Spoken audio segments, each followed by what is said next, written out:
Today, healthy pasta naman yung iluto natin. Mabilis lang din tong gawin. And konti lang yung ingredients na kakailanganin.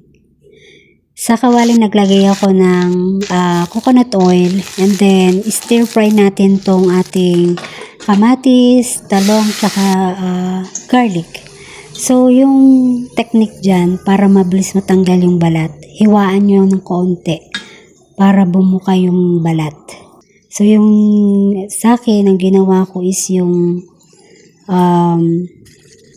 kutsilyo para mabilis siyang matanggal yung balat. After nun, i-mash natin yung ating eggplant, tomato, tsaka garlic.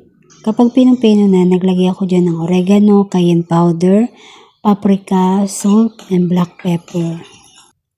Haluin lang natin, then sa casserole, magluto tayo ng pasta. So, naglagay na tayo ng coconut cream. And iluto natin for about 5 minutes. Then, yung pasta natin, luto na rin. At ilagay na natin sa ating spaghetti sauce. At maglagay na tayo ng parmesan cheese. So, napakabilis lang nitong gawin. And nagustuhan to ng apo ni Lola. And siguro magugustuhan mo din. Masarap siya and very healthy. So, yun lang. Sana nakatulong sa bawat isa.